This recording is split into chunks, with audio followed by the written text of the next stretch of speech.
Buen día, mi nombre es Alex Cárdenas del primer semestre paralelo A y el día de hoy voy a explicar sobre la teoría cinética molecular de los gases.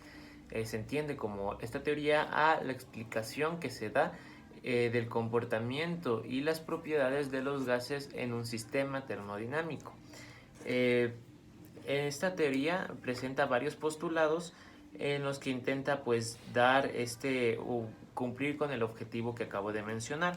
La primera trata sobre las individualidades, que nos dice que todo volumen macroscópico de gas está constituido por un gran número de individualidades que son idénticas. Entonces la primera sería las individualidades idénticas que se encuentran en gran cantidad en un sistema. Entonces sería el primer postulado y podemos describirlo de la siguiente forma. Se tiene entonces que en el sistema se tiene muchas partículas, varias individualidades idénticas, un solo tipo de individualidad o de partículas en todo el sistema, y es un gran número. Aquí entra el segundo postulado, que nos dice que las dimensiones de las individualidades son despreciables en comparación con las distancias que separan a las individualidades, y que están en continuo y aleatorio movimiento. También el movimiento es lineal y, como dije, al azar.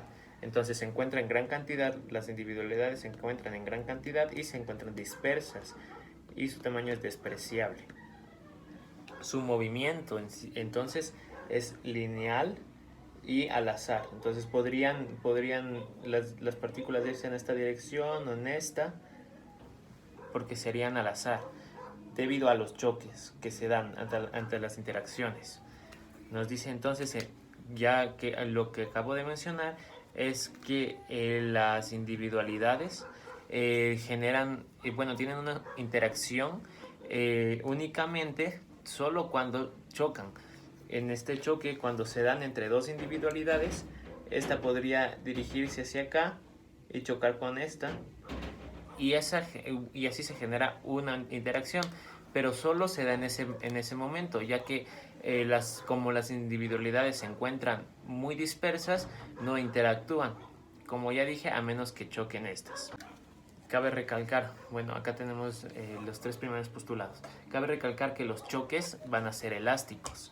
¿Qué quiere decir esto? Que la energía se va a conservar antes y después del choque, va a ser la misma, a diferencia de que va a existir transferencia de energía. Sin embargo, va a ser la misma cantidad. La cantidad de energía total de las partículas va a representar la energía interna del sistema. Y como ya he dicho, esta energía se mantiene constante. Como cuarto postulado tenemos que los choques entre las individualidades también pueden darse con las paredes. Estas paredes también, que serían las del recipiente. Las paredes del recipiente son perfectamente lisas y elásticas también. O sea, quiere decir que como ya lo había mencionado antes, aparte de que el choque entre partículas es elástico, el choque entre la partícula con la pared también será elástico. Como también dije que las paredes del recipiente son perfectamente lisas. No necesariamente tiene que ser un recipiente cuadrado. Podemos tener, como por ejemplo, un recipiente que se encuentre de diferente forma. Pero, sin embargo, si lo vemos de un punto de vista microscópico, ampliamos la imagen, pues se podrá ver que la partícula, al momento de chocar, va a chocar con una superficie lisa. Como quinto postulado tenemos que, estas paredes son fuerzas externas en las individualidades, pero es la única excepción que se da, ya que las individualidades no se someten a fuerzas externas, a excepción de los choques con las paredes.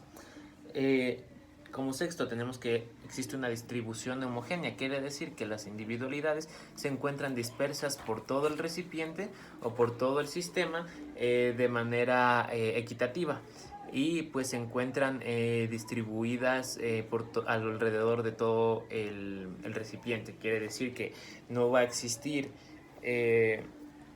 las individualidades solo en este lado y acá no.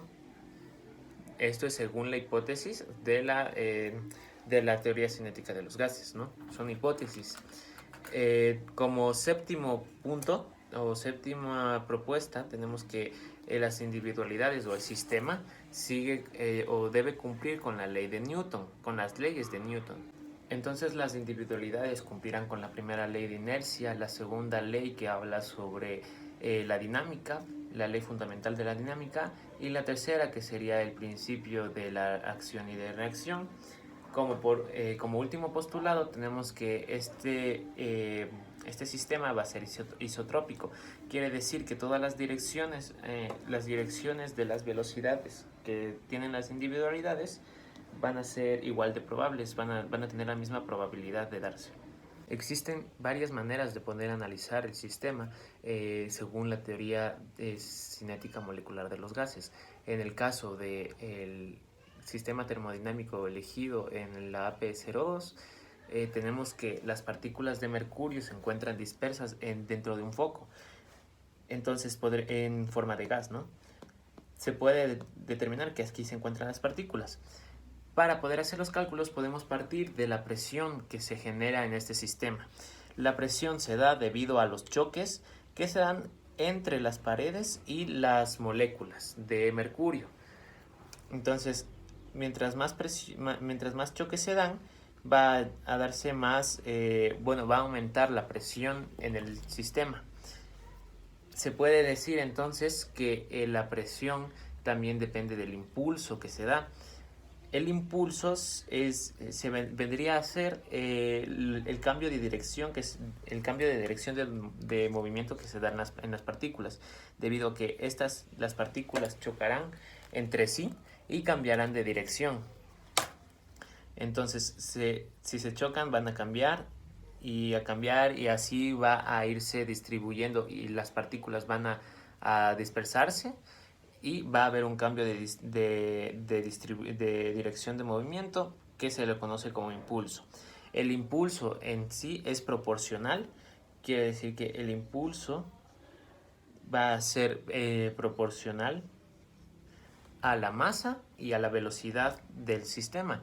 ¿Por qué? Porque si hay más masa, más partículas, si tenemos más partículas en el sistema termodinámico, va a generar más choques y los choques también van a generar mayor velocidad y por ende el cambio de movimiento va a variar de gran manera. Entonces va a ser la masa y también la velocidad, que en este caso vamos a representarla como U. Ya. Tenemos también que se da la frecuencia de colisiones,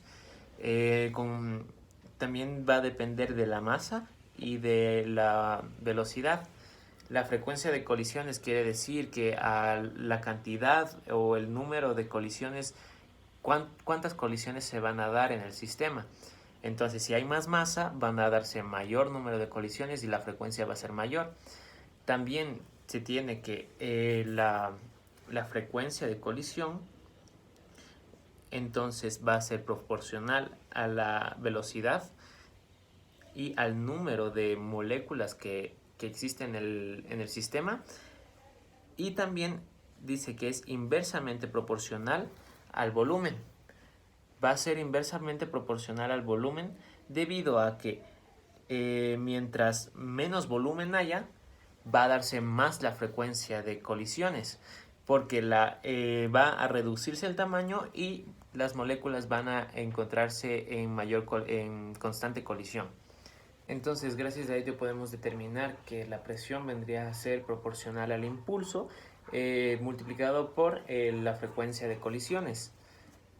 Podríamos decir que esto es verdadero, ya que podemos analizar que la presión en sí vendría a ser igual a la fuerza sobre la superficie, que vendría a darse la fuerza, que es el producto de la masa por la aceleración, y convertido a unidades tendríamos que vendría a ser en total, que es kilogramos sobre metros por segundos al cuadrado. Entonces, si decimos que es proporcional, tendríamos estas dos ecuaciones, el producto de estas dos ecuaciones, que nos vendría a dar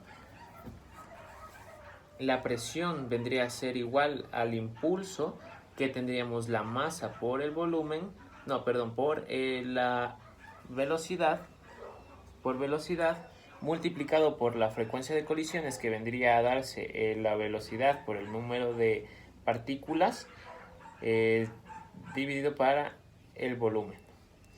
Simplificando esto, podríamos tener entonces que la presión vendría a ser igual a la masa por velocidad al cuadrado por el número de partículas dividido para el volumen. Y si podemos convertirlos a unidades, tendríamos que la presión vendría a darse que la masa, tenemos que es kilogramos